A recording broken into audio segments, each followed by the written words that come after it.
Introduction of Dr. Lin's Anal Breathing Qi-Gong, also known as the Vagus and Spinal Nervous Stimulation. Dr. Lin published his anal breathing method for ejaculation control in his book, Resonant Excitation of Sexual Orgasm, in 1997. This method has been proved to be very effective in male ejaculation control, by detraining or blocking the ejaculation nervous reflex arcs of the prostate and seminal vesicles in lumbar discs L1 to L3, and by shifting the sexual stimulation reflex arcs to the sacral discs S1 to S5, the coccyx, and the lumbar discs L4 and L5. He has further developed a sequence of anal breathing physical exercises that perform simultaneously low-abdominal expansion inhaling via the somatic motoring nerves, that is, the so-called Dan-Tien Breathing by classic Chinese Taoism Qi-Gong practitioners, with gluteal muscle contracting against the tailbone or coccyx nerves. The anal breathing exercises are to train the nervous reflexes of the thoracic cavity, the abdominal cavity, pelvic cavity, the tailbone, and the gluteal muscles, in response to stimulation, into a neuroplasticity state. Somatic, low-abdominal expansion inhaling is to activate the vagus nerves, both parasympathetic sensory and motoring, and the enteric nervous system of the gastrointestinal system and in the bladder, while gluteal muscle contracting against the tailbone nerves is to stimulate spinal nerves, both parasympathetic and sympathetic sensory and motoring. Therefore, the anal breathing exercise is named as the Vagus and Spinal Nervous Stimulation Qi-Gong, or simply, anal breathing Qi-Gong. It is a combination of the anal breathing method and sexual Qi-Gong, as described in his book, for the classical Taoism's Macrocosmic Orbit Qi Circulation. By the way, what are Qi and Qi-Gong? The Chinese character, Qi, means air, and Gong, means work or energy in physics. Qi-Gong, meaning air works, can't be interpreted as let air generate energy in your body. That is, Qi is beyond the common sense of air in support of life. There are two ways of breathing air to create energy. 1. Oxygen, naturally, and 2. Breathing action to excite the brain and central nervous systems, and to promote the endocrine function and the blood circulation. The later is the principle of Qigong breathing, Kundalini yoga breathing, and Taoism and Buddhism meditation. Accordingly, Qi is extensively referred to nervous action, instead of air, or Qi is a result of nervous and endocrine stimulation that elevates the nervous electric field or blood flow-induced nervous action. Noticeably, the endocrine stimulation doesn't limit on the internal endocrine organs. Skin and muscles can do endocrine function with liver enzymes, as well. In classical Taoism's Qigong theory, anything that promotes or stimulates nervous action, internally or externally, can be termed as Qi. In meditation, mind focusing can activate somatic motor nervous action on the focused area where the somatic, autonomous or and vagal sensory nerves feed back the conscious and unconscious nervous action back to the brain. Therefore, movement of mind focusing along the front and the body can circulate Qi. Physical exercises can promote nervous action throughout the entire body, internally or externally. Therefore, physical exercises can promote Qi, too. There is good Qi or bad Qi. Good Qi is from the parasympathetic and vagal nervous action with moderate or mild sympathetic nervous action. Bad Qi, also known as nervous fire, is from the hyperactive or overstimulating sympathetic nervous action which overpowers the parasympathetic and vagal nervous action. Bad Qi results from the hyperactivation of the stress response axis, the hypothalamus pituitary adrenal axis. Thus, Qi has become the foundation of the traditional Chinese medical concept, or TCM, for short. TCM uses the body catching fires to describe the bad Qi from excessive exercises, physical or psychological stress, or inflammatory responses. To benefit from Qigong practices, you will have to promote your parasympathetic and vagal nervous action, instead of the sympathetic nervous action. Therefore, we have to focus on the parasympathetic and vagal nervous stimulation through Qigong practices. Now, what are the relationship among traditional Chinese medical Qi, nervous function and electromagnetic field? According to the TCM theory, Qi is the life force or energy. TCM has used it to interpret disease causes and effects since the beginning of Chinese civilization, that is, about 5,000 years ago. In the old days, Chinese ancestors didn't have electronic microscope to observe neurons, or electromagnetic instruments to measure neural conduction or to scan the brain nervous activities. Instead, they discovered there is a body energy field, termed as Qi, which can be used for diagnosis and curing illness and disease. According to the classic TCM textbook, the Yellow Emperor's Classic of Internal Medicine, Qi can dispel aging, well-being in English, and radiation, spirit in English, through the eyes and face and skin, as a powerful infrared emission and reflection for adjacent people to sense or feel.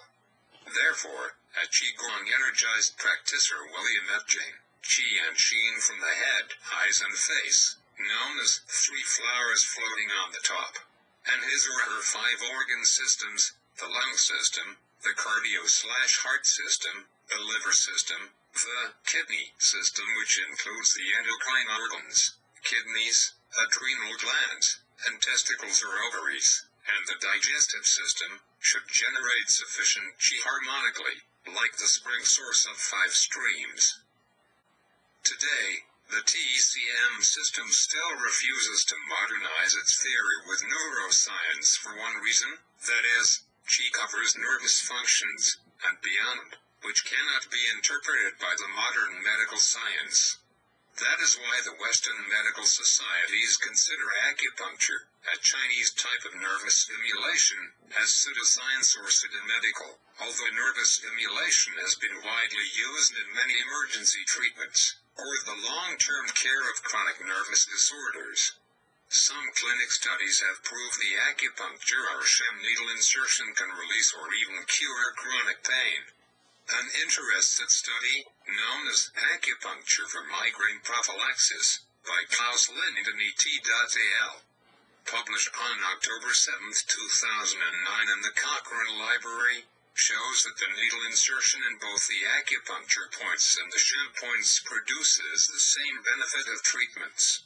The authors concluded, collectively, the studies suggest that migraine patients benefit from acupuncture, although the correct placement of needles seems to be less relevant than is usually thought by acupuncturists. Obviously, as long as you can stimulate the nervous systems to release dopamine, endorphin, serotonin and GABA, you should get some benefits.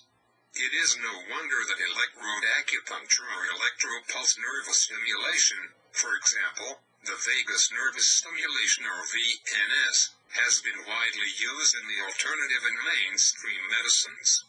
The basic principle behind the treatments is nervous stimulation, despite of different medical terms.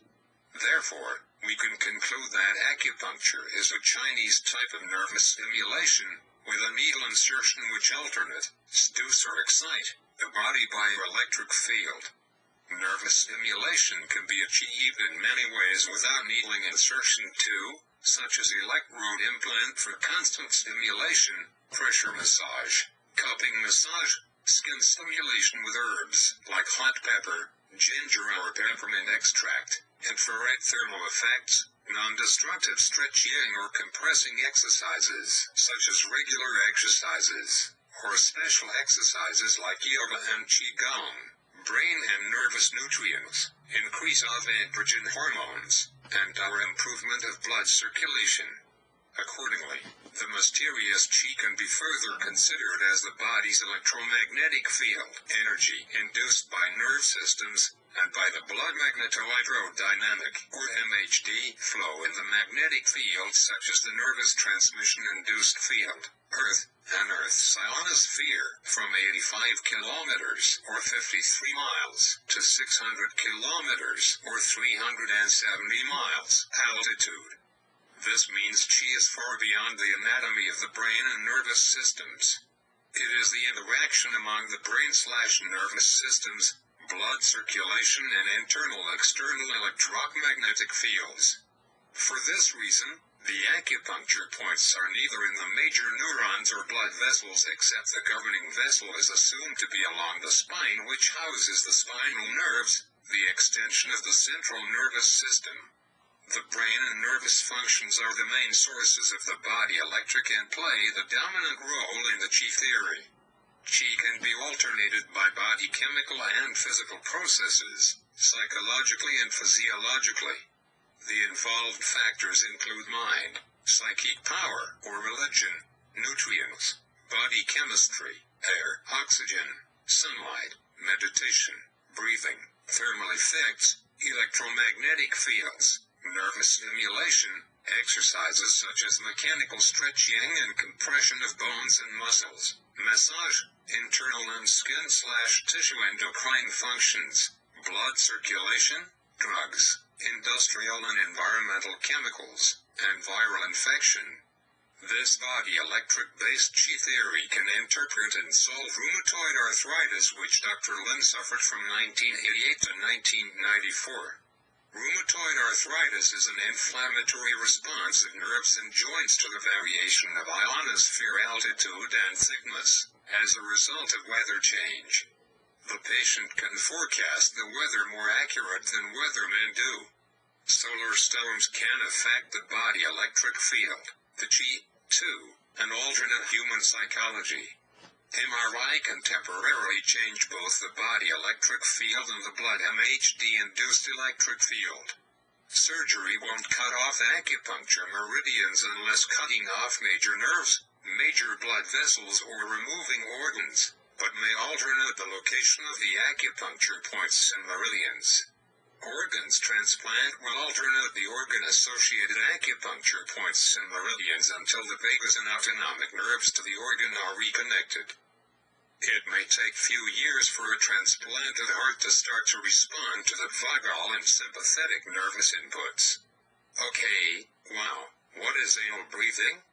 Anal breathing is to stimulate parasympathetic and vagal nervous stimulation by contracting the anal muscle toward the tailbone, without stimulating the prostate and the bulbourethral glands, and acts like using the anus to suck air into the tailbone. The anus-tailbone muscle can be trained to activate the nervous reflexes of sacral nerves S1 to S5 and coccygeal, with help of the gluteal muscle contraction exercises under somatic nerves from lumbar discs L4 to L5, and sacral discs S1 to S5 and coccyx. The nervous reflexes in the tailbone and gluteal muscles includes the sacral plexus, and the tiny coccygeal plexus adjacent to the lower sacrum and coccyx.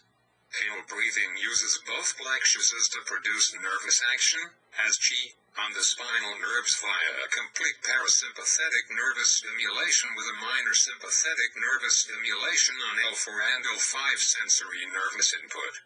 It is a spinal nervous stimulation for good Qi. The vagus nerve stimulation can be achieved by deep inhaling with the abdomen expansion, and, then, by holding a light pressure against the bladder to prevent the activation of the sympathetic nerves projecting from spinal discs L1, L2 and L3 to the prostate, bulbourethral glands and perineum. This breathing action is also known as sinking Qi to the Dan-Tien. Dan-Tien is the middle point in between the pubis and the navel point, where the abdominal aorta branches into two common iliac arteries. While holding a light pressure against the bladder, performs periodical inhaling with synchronous contracting of the gluteal muscles against the tailbone nerves. This action is known as passing Qi from the central front body acupuncture energy channel, named as conception vessel, to the central back body's governing vessel, that is, along the spine. From the neuroscience point of view, the practice simultaneously sends the vagal and spinal nervous stimulation signals toward the brainstem and hypothalamus, where both the vagal and spinal sensory nerves synaptically interlink. This is why the electric vagus nerve stimulation can suppress induced spinal cord seizures and neuronal hyperactivity. Tail breathing Qi-Gong can be further extended for Qi microcosmic orbiting. The practice begins with thoracic inhaling or chest inhaling, with chest expansion up to 50% of the lung capacity, followed by abdominal inhaling and expansion to sink Qi to the Dan-Tien, and, then, by periodical inhaling with synchronous contracting of the gluteal muscles against the tailbone nerves to pass Qi into the governing vessel, the spine. Tail breathing Qi-Gong for microcosmic orbiting stimulate the whole body vagus nerves and the spinal nerves.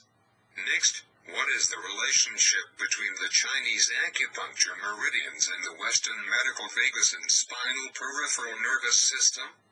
To understand why we have to train the vagus and spinal nerves to reconnect the governing vessel and the conception vessels, we first have to associate the vagus and spinal nerves with the acupuncture meridians. In fact, the vagus nerves extensively form the front body acupuncture meridians with a blood circulation to internal organs, while the spinal nerves and peripheral nervous system, sensory, somatic and autonomic, parasympathetic and sympathetic nervous division, with a blood circulation to internal organs, constitute the backbone of the back body acupuncture meridians. The vagus nerves and the central spinal nerves interface each other at the hypothalamus and brainstem via dopaminergic D2 receptors on the vagal afferent nerves. The vagal and parasympathetic nervous yin channels power the dopaminergic yang channel, without triggering stress responses from the dopamine hypothalamus pituitary adrenal axis and sympathetic nervous system. The anal breathing uses vagus nervous stimulation breathing, also known as diaphragmatic breathing or baby breathing, to promote the pituitary gland to release oxytocin and endorphins via the dopaminergic D2 receptors in the pituitary gland, and, at the same time, utilizes contracting the gluteus muscles to stimulate the coccygeoparasympathetic nerves S1 to S5 and co. Then, with both oxytocin and endorphins in the bloodstream, the anal breathing also turns on the sympathetic nervous beta-adrenergic receptors, which indeed turn stress, that is both hormones norepinephrine and epinephrine, into good energy, or the so-called yang qi. In this way, the spinal nervous stimulation becomes very beneficial for health and sex, without turning on the sympathetic nervous fires with excessive stress hormones norepinephrine and epinephrine. Thus, Dr. Lin's Qi-Gong is a dopaminergic nervous power source that is pure yang, driven by the vagus and parasympathetic nervous stimulation. Then, how does Qi-Gong work? Your mind, psychological or physical stimulation, or cerebral control can consciously activate Qi. That is the unconscious electric energy in the brain, the vagus nervous system, and the autonomic, parasympathetic and sympathetic nervous system to function, via somatic nerves. This is the foundation of Chinese Qi-Gong breathing and Hindu Kundalini breathing of fire. Both breathing methods use the diaphragmatic, abdominal, contraction and expansion to activate the vagus nerves in the second brain, the enteric nervous system, ENS, and the gastrointestinal system, so that the vagus nerves can relay the stimulation signal to the first brain's dopamine hypothalamus pituitary axis, known as vagus nervous stimulation, VNS. VNS can awake the dopamine hypothalamus pituitary axis in a short time. Traditionally, we massage around the navel, belly button, with peppermint and ginger oil to seduce the digestive panic and enteric nervous anxiety via the opioid kappa receptors. Slow Qi-Gong, deep, Long inhaling with abdominal expansion and sinking qi from the throat and lungs to the gastrointestinal tracts and pelvic cavity, including the bladder, prostate, bulbourethral glands, ovaries, uterus and perineum, can control anxiety and panic in a short time, while rapid inhaling, or the so-called breathing of fire, with abdominal contraction can cause headache, anxiety and panic. Rapid inhaling with low abdominal expansion to sink qi into the pelvic cavity can very effectively control the ejaculation reflex arcs of the sympathetic nerves and discs L1 to L3. Anal breathing Qi-Gong uses the slow Qi-Gong, deep, long inhaling technique, moving the qi from the throat and lungs down the pelvic cavity and perineum along the conception vessel to keep the vagus nerves activating, followed by stepwise rapid inhaling while contracting the gluteal muscles against the tailbone and anus, also known as butt exercises, to generate a heat or energy flow into the spinal cord, along the acupuncture governing vessel, to activate the spinal nerves.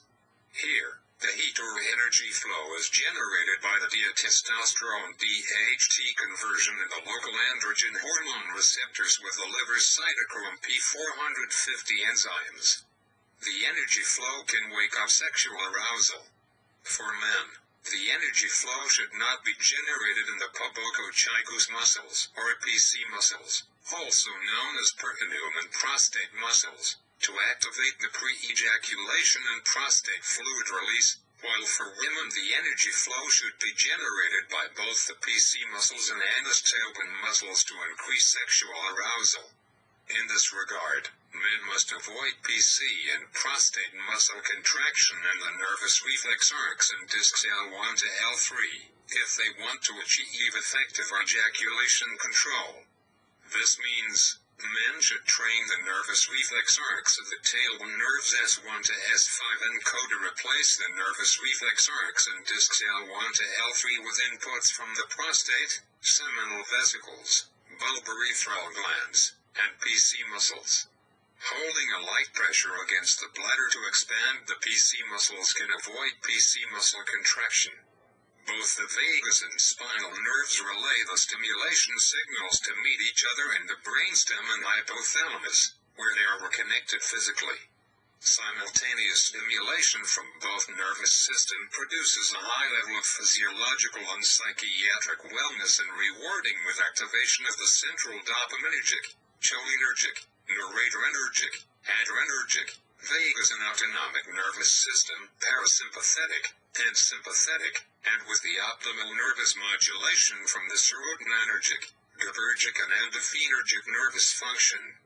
The central dopaminergic, cholinergic, noradrenergic, adrenergic, vagus, autonomic nervous system, parasympathetic, and sympathetic can unconsciously promote various qis, including yang qi, yin qi, wei qi, which means defense qi, and nervous inflammatory fires, the bad qi, while the central serotonergic, GABAergic and endorphinergic nervous system can seduce yang qi and bad qi to modulate the stress response axis, the hypothalamus pituitary adrenal axis, and, then, switch yang to yin, or from the sympathetic nervous mode to the parasympathetic nervous mode in the autonomic nervous system.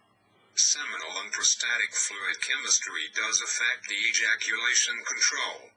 Intention of blocking the ejaculation nervous reflex arcs and discs L1 to L3 won't be successful if the prostate, bulbourethral glands and seminal vesicles produce excessive prostaglandin E2 and histamine, in response to the norepinephrine release from the dopamine hypothalamus adrenal axis.